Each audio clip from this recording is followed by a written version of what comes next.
हमको क्वेश्चन दिया है what will be the change in root mean square velocity of a gas if its temperature at same pressure is raised to 20 from 20 degree Celsius to 40 degree Celsius. हमको कुछ बताना है कि कोई भी गैस है, ठीक है, उसको हम कांस्टेंट प्रेशर पे उसका टेम्परेचर चेंज करते हैं, कहाँ से 20 से 40 डिग्री सेल्सियस कर देते हैं, तो उसकी रूट मीन स्क्वायर वेलोसिटी पे क्या इफेक्ट पड़ेगा। ठीक है, तो देखो, जब आपका pressure constant to temperature vary करता हो और क्या निकालना है रूट मीन स्क्वायर, तो आपका फॉर्मूला क्या बनेगा, जो आपका आर एम एस है रूट मीन स्क्वायर वेलोसिटी, वो बनेगा √3 R T upon capital M. यहाँ पे कैपिटल एम क्या है, मॉलिक्यूलर वेट है। ठीक है, तो देखो हम क्या करते हैं, टेम्परेचर को क्या एक बार 20 रखते हैं, एक बार 40 रखते हैं, लेकिन टेम्परेचर को किस में रखना है, केल्विन में रखना है। ठीक है, तो इसको पहले केल्विन में कन्वर्ट कर लेना है। ठीक है, तो देखो, जब हम टेम्परेचर 20 लेते हैं तो उस टाइम पे जो हमारा इसका रूट मीन स्क्वायर वेलोसिटी आता है उसको कुछ आर एम एस वन से डिनोट कर देते हैं। ठीक है, तो यहाँ पे क्या आएगा,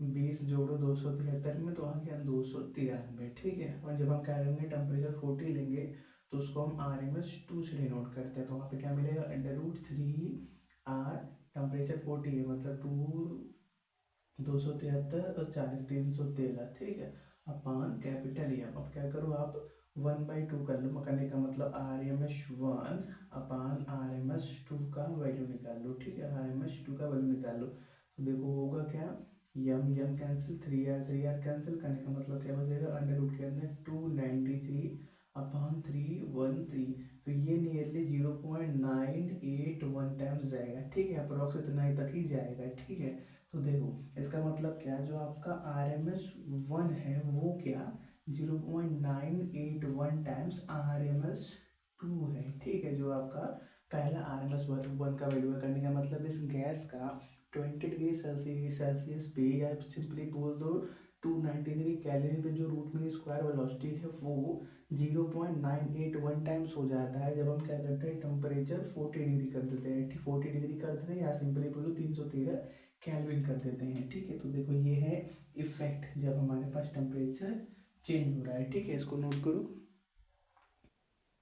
नेक्स्ट क्वेश्चन दिया है, calculate root mean square velocity of oxygen at 27 degree Celsius. ठीक है, तो देखो यहाँ पे टेम्परेचर दिया है, तो हम क्या करते हैं, सिंपली फॉर्मूला लगाते हैं रूट मीन स्क्वायर का, √3 RT अपान कैपिटल एम का। ठीक है, तो क्या मिलेगा हमको, √3 आर का वैल्यू 8.314 होता है, तो सिंपली 8.3 रख लेते हैं सिंपलिसिटी के लिए। ठीक है, इधर इंटू 8.3 टेम्परेचर कैलविन में रखना है, तो 27 और 273 कितना हो गया, 300 हो गया। ठीक है, और डिवाइड में क्या है, मॉलिक्यूलर मास। ठीक है, तो कितना है हमारे पास ऑक्सीजन का, 1 का 16 2 का 32 हो गया 1 का 16 2 का 32, लेकिन देखो ये कितना होता है, 32 AMU होता है, हमको रखना है केजी के अंदर। ठीक है, तो क्या करेंगे हम इसको 10⁻³ से मल्टीप्लाई करेंगे, तब क्या हो जाएगा, वो केजी के अंदर कन्वर्ट हो जाएगा। ठीक है, तो देखो जी ये 10⁻³ है, इसको ऊपर भेजो तो क्या बनेगा, 10⁻³ बन जाएगा। ठीक है, तो देखो क्या करते हैं, यहाँ पे लिखा हुआ है 300 ना, करने का मतलब डेसिमल यहाँ पे लगा हुआ है, इसके आगे कितने भी जीरो आप लगा सकते हो। ठीक है, तो हम क्या करते हैं, इस डेसिमल को यहाँ पे शिफ्ट कर देते हैं, जिससे होगा क्या, जिसको हमने 30 बना दिया तो हमको क्या मिला, 10⁻1 एज अ बाहर मिल गया। ठीक है, तो जिससे हुआ क्या, 10⁻1 हम यहाँ पे ऐड कर सकते हैं, क्या हो जाएगा 10⁻4। ऐसा क्यों किया, क्योंकि 10⁻4 रूट से बाहर निकलेगा 10⁻2 के रूप में। ठीक है, तो देखो अब इतना बन गया। अब क्या करते हैं, थोड़ा सा मल्टीप्लाई करने की कोशिश करते हैं। ठीक है, तो देखो जब ये 30 वाला जीरो है, करने का मतलब इसको 3 बना दो और इसको 10 से मल्टीप्लाई कर दो, तो क्या हो जाएगा, 83 बन जाएगा। ठीक है, तो सिंपली क्या करो, 83 और इंटू 9 करो। ठीक है, तो उतना हो जाएगा 27 7 2 72 2 74 हो गया। ठीक है, तो इतना आ गया।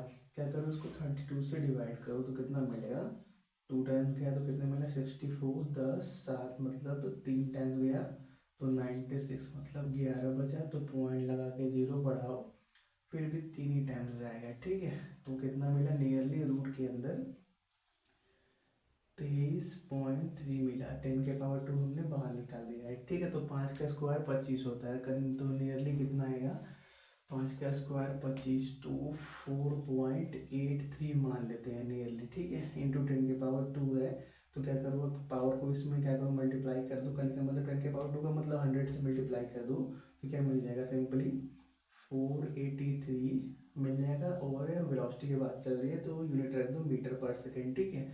अप्रॉक्स माने हैं क्योंकि देखो यहाँ पे वैल्यू कितना था, आर का 8.314 था, तो हमने सिर्फ इतना मान लिया अप्रॉक्स में, ठीक है। तो हो सकता है वैल्यू इधर उधर हो सकती है अगर आप एग्जैक्ट कैलकुलेशन करोगे, लेकिन ऑलमोस्ट इसी के आसपास में आएगी, ठीक है। क्या करो, आप इसको भी नोट करो।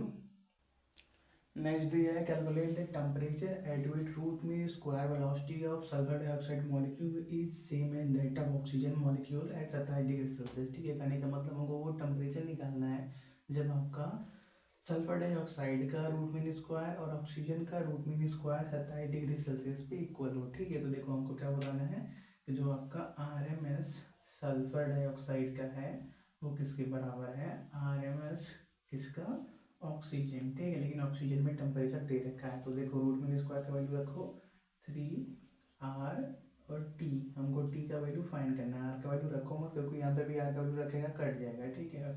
और नीचे का यम, तो सल्फर डाइऑक्साइड, ठीक है, SO2, तो 32 और कितना हो गया 64 हो गया, 64 इंटू 10⁻³ और यहाँ पे क्या है ये 3R, टेम्परेचर इसमें क्या दिया हुआ 27 डिग्री सेल्सियस, करने का मतलब केल्विन में रखोगे तो 300 हो जाएगा, ठीक है।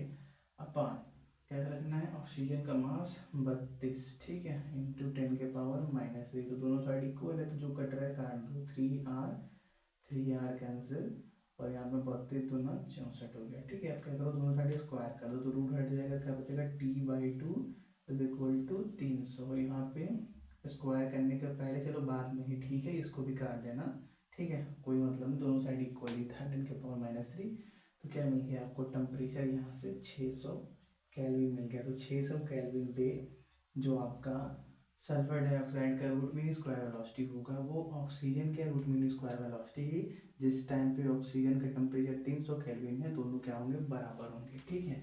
तो इसका टेम्परेचर 600 रहेगा और इसका 300, तो दोनों क्या रहेंगे बराबर रहेंगे। इफेक्ट क्यों पड़ रहा है, क्योंकि मॉलिक्यूलर मास दोनों का अलग है, इसका 32 है, इसका डबल हो जा रहा है, ठीक है। तो इसलिए हम क्या कर रहे हैं, टेम्परेचर को भी चेंज कर रहे हैं, ठीक है। नेक्स्ट क्वेश्चन दिया है calculate root mean square velocity of hydrogen at 300 kelvin, ठीक है। तो क्या करते हैं इसको रूट मीन स्क्वायर वेलोसिटी का फॉर्मूला के अंदर करते हैं 3R का वैल्यू क्या ले लो आप 8.314 ले लो, ठीक है। और टेम्परेचर कितना 300 केल्विन और हाइड्रोजन का मॉलिक्यूलर वेट कितना होता है 2, तो 2 इंटू 10⁻³ कर लेना है, ठीक है।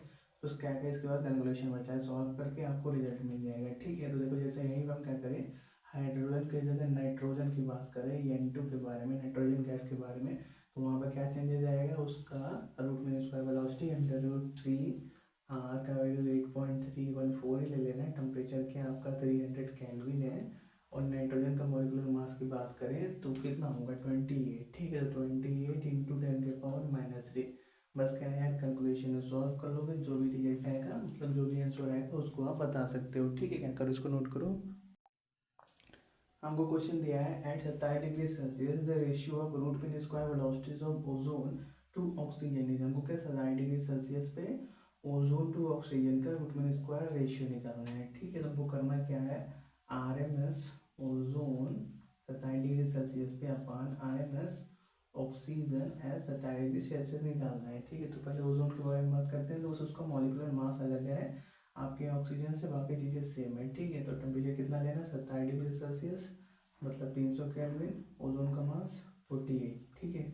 तो ऐसा ही मेरे को 10⁻³ अपान √3R और टेम्परेचर इसका भी 300 है और इसका मास कितना है 32 है, 10⁻³ तो ये सभी क्या हो जाएंगे कैंसिल हो जाएंगे, बचा क्या सिर्फ √, एक बार क्या होगा 32 ऊपर जाएगा और 48 नीचे है, तो कितना बचा 16 से काटो 2/3, ठीक है। तो क्या मिल गया √2/3, तो जो आपका RMS ओजोन टू ऑक्सीजन का रेशियो है वो कितना है √2/3 के बराबर है, ठीक है।